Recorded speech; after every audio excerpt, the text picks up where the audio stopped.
Hey, c'est Mystique et aujourd'hui je vous retrouve pour la vidéo What's New du mois de mars.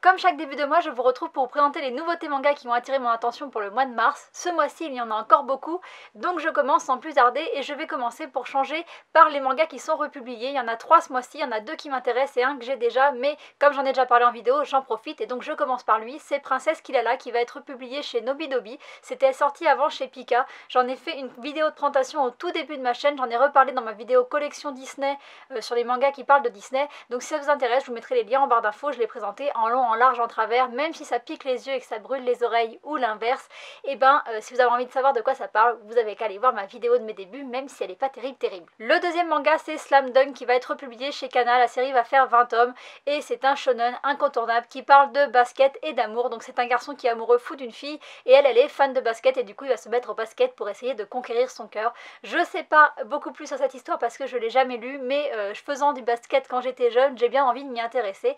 Donc je pense que je vais craquer sur cette petite série. Et le dernier est aussi publié chez Kana, c'est l'intégrale de Solanine, je suis pas bien sûre de prononcer le nom. Le tome va coûter 20 €, ça reprend les 2 tomes qui étaient sortis précédemment et ça nous raconte l'histoire d'un couple qui ne se sent pas forcément en phase avec sa vie, pas en phase avec la société, ils sont pas très bien dans leur peau, ils trouvent un peu de réconfort avec la musique et j'en sais pas beaucoup plus puisque je ne l'ai pas lu, mais c'est marqué sur les sites que c'est un manga incontournable, donc je pense que je vais m'y intéresser aussi.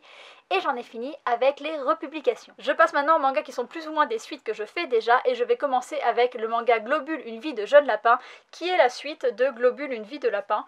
Donc j'avais acheté celui-ci, je l'ai bien aimé, ça raconte l'histoire du mangaka et de son lapin domestique, donc c'est un petit peu tranche de vie, c'est assez sympa, je sais pas finalement combien il y aura de tomes, parce que ça c'était normalement un one shot et maintenant on nous ramène la vie de Globule, le jeune lapin, donc je sais pas exactement si la série est en cours ou si c'est juste un autre one shot qui raconte la vie du lapin quand il était jeune, mais j'avais beaucoup aimé celui-ci, donc je pense que je prendrai l'autre, parce que j'aime bien les animaux, puis les lapins sont mignons et les histoires sont assez cool, donc voilà, je l'ai mis sur ma liste. Le suivant, c'est aussi une suite et c'est Mirage des Manons qui est la suite de Errance et de Souvenirs des Manons qui sont publiés chez Kiun.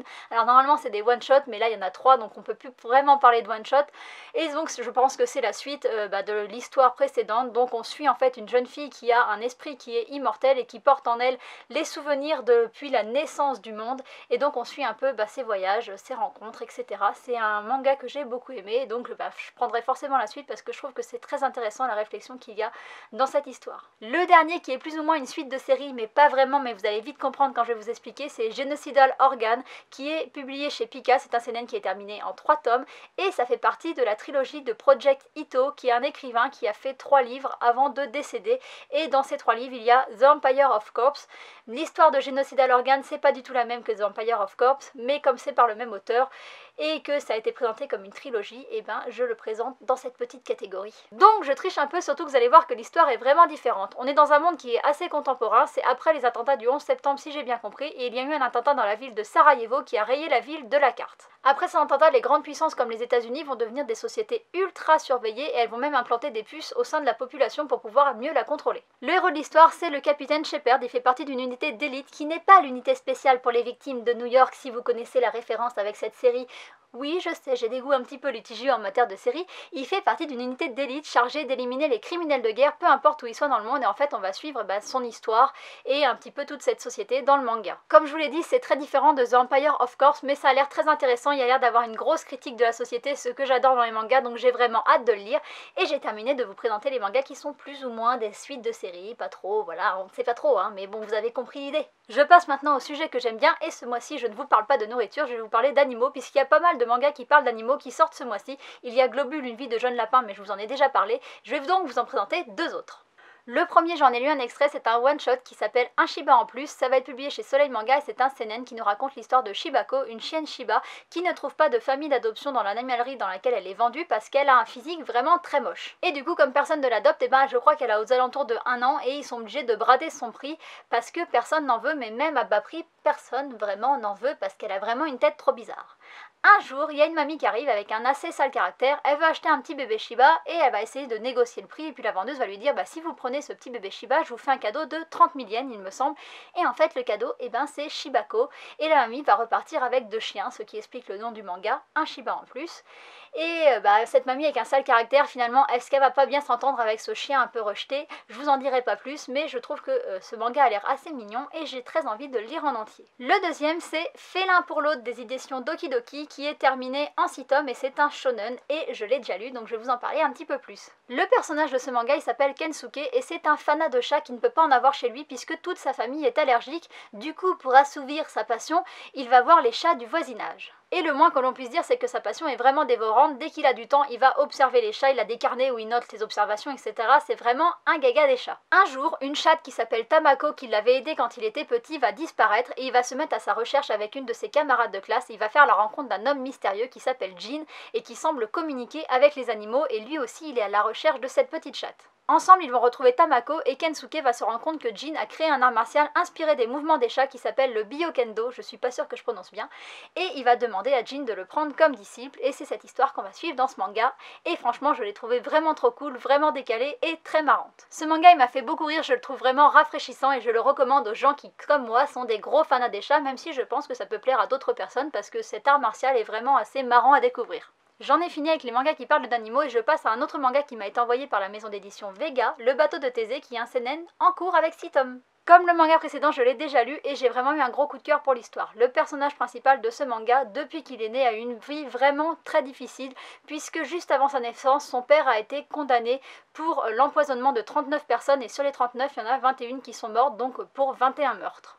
À cause de ça, il a grandi avec une grande culpabilité et une grande humilité. Sa mère leur a appris à lui et ses frères et sœurs à toujours baisser les yeux, à ne pas pleurer, puisque les familles des victimes étaient plus tristes qu'eux.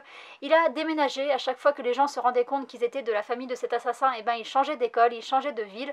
Et puis en grandissant, il a passé un diplôme pour devenir enseignant, mais il n'a jamais osé devenir vraiment enseignant. Il va de contrat en contrat parce qu'il a peur toujours qu'on se rende compte de qui il est, mais sa vie est prête à changer, puisqu'il a rencontré une femme dont il est très amoureux, qui l'aime en retour, et il va devenir papa. Mais une fois de plus, un nouveau drame va arriver et sa femme va mourir pendant qu'elle va accoucher et il va se retrouver avec cet enfant et la famille de sa femme qui veut lui enlever la garde de l'enfant et il va décider de devenir un bon père. Et pour devenir un bon père, il décide d'aller rencontrer son père à lui qu'il n'a jamais connu puisqu'il n'a jamais été rendre visite à son père en prison. Il va donc décider d'entreprendre un voyage pour aller voir son père et pendant ce voyage, il va décider de passer dans la ville où il y a eu les assassinats et quand il va se rendre dans cette ville, il va y avoir un brouillard qui va l'entourer et il va se retrouver projeté en 1989, juste 6 mois avant les assassinats. Je ne vous en dis pas plus, j'ai vraiment adoré cette histoire, je trouve qu'il y a un petit côté Eraser, un petit côté drop frame et j'ai vraiment adoré ces mangas, donc je pense que celui-ci aussi je vais l'adorer. Les dessins sont assez simples mais parfaits pour l'histoire et il y a un vrai suspense, on a vraiment envie d'en savoir plus, j'ai qu'une hâte, c'est de lire le tome qui va sortir, je ne sais pas quand parce que je ne sais pas quand sort le tome 2 mais j'ai vraiment hâte de lire la suite et la seule peur que j'ai c'est que la série est encore en cours et que j'ai très hâte de savoir la fin et tout le dénouement quoi, ça m'a vraiment mis en haleine et donc j'espère que la fin arrivera quand même assez vite et qu'il n'y aura pas 30 ou 40 tomes parce que j'en pourrai plus. Mais franchement je vous le recommande fortement, il est juste génial. Je passe maintenant au manga dont j'ai lu seulement des extraits, je commence avec mon chouchou couverture du mois qui est La Lanterne de Nyx qui va être publiée chez Glénat. La série est terminée en 6 tomes et c'est par l'auteur de Le dernier envol du papillon, Amour, Tokyo et Liberté, Le goût d'Emma, des mangas que j'ai beaucoup aimés et donc j'ai très hâte de lire celui-ci, surtout que l'extrait je l'ai vraiment beaucoup aimé. Ce manga il nous raconte l'histoire de Miyo, une femme âgée qui pendant la Seconde Guerre mondiale va se retrouver cloîtrée avec sa petite fille à cause des bombardements et elle va décider de lui raconter sa jeunesse et sa jeunesse est hors du commun puisque Miyo possède un pouvoir, quand elle touche les objets elle arrive à voir leur propriétaire précédent et leur propriétaire futur et grâce à ce don elle va travailler dans un magasin un petit peu loufoque qui vend des objets en tout genre avec un propriétaire occidental. C'est pendant la période où le Japon découvre un petit peu l'Occident, donc il y a beaucoup d'objets qui sont inconnus pour Miyo. Elle va vivre des aventures aussi grâce à ce propriétaire du magasin qui est complètement farfelu. Quand elle le rencontre par exemple, il est vêtu d'une armure de chevalier.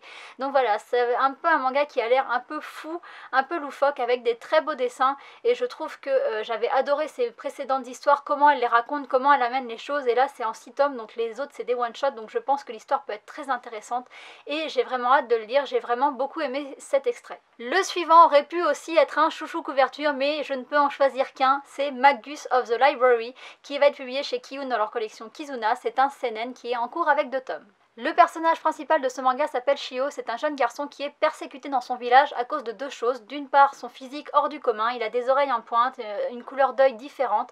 Bref, il est différent des autres et à cause de ça, il est persécuté, et aussi parce qu'il est pauvre.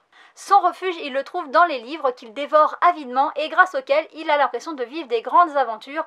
Mais bien sûr, il a vraiment pas de chance parce que ça ne dure pas très longtemps, puisque quand il est à l'école, il se fait persécuter par ses camarades, et quand il est à la bibliothèque, il se fait jeter dehors par le bibliothécaire qui ne veut pas d'un gamin pauvre dans son espace. Son rêve à Shio, c'est d'aller dans la plus grande ville de son pays pour aller dans une bibliothèque qui regroupe tous les savoirs du monde, et sa vie va peut-être changer le jour où dans son tout petit village va arriver des envoyés de cette bibliothèque, et donc on n'en sait pas plus dans l'extrait, mais franchement j'ai trop envie de lire la suite. Déjà parce que les dessins sont vraiment très beaux, et vous savez que j'accorde beaucoup d'importance aux dessins, et je trouve que là c'est à peu près pour l'instant du niveau de Minuscule ou Somalie et l'esprit de la forêt ou The Ancien Magus Bryce. C'est vraiment des dessins très détaillés et vraiment très beaux. Ensuite c'est par l'auteur de Seven's Garden ou Anohana. Alors Anohana j'ai pas lu, mais Seven's Garden j'aime beaucoup. Malheureusement la série est stoppée, je suppose que c'est parce que l'auteur est en train d'écrire celui-ci. Je trouve que c'est un manga qui donne envie de lire d'autres livres, un peu comme Le Maître des Livres. Alors c'est pas du tout dans le même genre, mais les deux donnent envie de s'intéresser en plus à la littérature, de lire d'autres histoires, et donc je trouve ça vraiment très cool. Et puis c'est aussi un manga qui donne des envies d'aventure.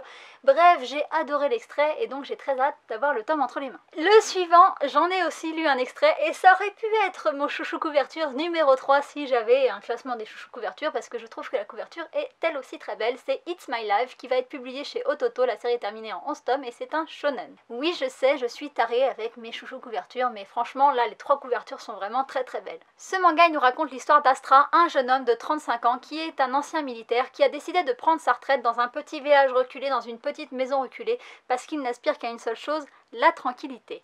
Malheureusement pour lui, le jour de son emménagement, une petite sorcière de 8 ans qui s'appelle Noah va débarquer et va mettre un petit peu le souk dans sa vie. Elle va commencer par arriver et exploser une fenêtre, et elle va surtout le prendre pour le dieu maléfique. Et comme elle le prend pour le dieu maléfique, elle va lui demander si elle peut se mettre à son service en tant que servante, parce qu'elle veut apprendre de lui la magie pour devenir une méchante sorcière, pour se venger des gens qui se sont moqués d'elle parce qu'elle était une mauvaise sorcière. Il va y avoir tout un quiproquo qui va naître de cette situation. Noah va toujours penser qu'Astra est le dieu maléfique, et je pense qu'ils vont commencer à vivre ensemble. Il y a un petit côté l'enfant et le maudit et un petit côté Somalie et l'esprit de la forêt qui n'est pas pour me déplaire. Les dessins sont vraiment très beaux, je trouve que l'histoire est vraiment très rigolote, ce qui manque un peu dans l'enfant et le maudit et Somalie et l'esprit de la forêt. J'ai vraiment hâte de lire la suite et de voir comment ça va se passer, cette cohabitation entre cette petite sorcière qui est un petit peu farfelue et cet ancien militaire. Le suivant dont j'ai lu un extrait, c'est Roméo versus Juliette qui va être publié chez Pika. La série est encore en cours et c'est un shonen. Vous l'aurez sans doute compris avec le titre, mais c'est une version remasterisée de Roméo et Juliette. Roméo et Juliette sont 2 adolescents issus de 2 nations différentes qui sont ennemis mais qui sont obligés d'aller dans le même pensionnat dans 2 dortoirs différents. Roméo c'est le chef d'un dortoir qui s'appelle le dortoir Towa et Juliette c'est la chef d'un dortoir qui s'appelle le dortoir Ouest, et ils font que de s'affronter. Mais en fait Roméo est secrètement amoureux de Juliette, et s'il fait que de se battre contre Juliette, c'est surtout pour la protéger et pour pas qu'elle ait à se battre avec d'autres personnes qui pourraient lui faire du mal. Un soir, n'y tenant plus, il va finir par lui avouer ses sentiments, et Juliette va lui dire qu'elle est d'accord de sortir avec lui, mais pas parce qu'elle est forcément amoureuse de lui, mais parce qu'elle a envie de faire changer cette société. Elle a envie que les nations ne soient plus forcément des ennemis, et donc voilà, c'est leur histoire d'amour qu'on va suivre. Je trouve que ça a l'air intéressant, j'aime bien les versions remasterisées, des trucs d'antan, des contes, etc., des histoires qu'on connaît, donc j'espère que ça sera assez cool. J'espère surtout que ça va pas finir aussi mal que Roméo et Juliette. Les dessins sont plutôt sympas, et donc voilà, je l'ai mis sur ma liste parce que je trouve qu'il a l'air cool et que l'extrait était vraiment sympa. J'ai encore 3 mangas dont j'ai lu des extraits à vous présenter ce mois-ci, il y en a vraiment beaucoup, et le suivant c'est Duelist, Night of Flowers. Je suis pas sûre de bien prononcer parce que j'ai toujours un accent anglais un petit peu pourri. La série est terminée en 5 tomes, ça va être publié chez Akata et c'est un shoujo. Ce manga se passe dans une école qui choisit ses élèves parmi l'élite, et parmi l'élite de l'élite, il y a Sei, l'héritière du consortium Otori. En tant qu'héritière du consortium Otori, elle a à son service un chevalier qui s'appelle Ran et qui est membre du clan Kuruno, qui est chargé de protéger les membres du consortium Otari depuis des années. Ils ont ce rôle depuis des années, mais c'est pas une position facile à tenir, puisque à tout moment ils peuvent être remis en question, quelqu'un peut venir voir Ran, le provoquer en duel, et si la personne gagne le duel, et ben en fait Ran ne sera plus chevalier de Sei, il perd son rôle de garde du corps au profit de la personne qui l'aura battu. Son quotidien est donc plutôt compliqué puisqu'il doit gérer les cours, la protection de Sei et en plus les combats.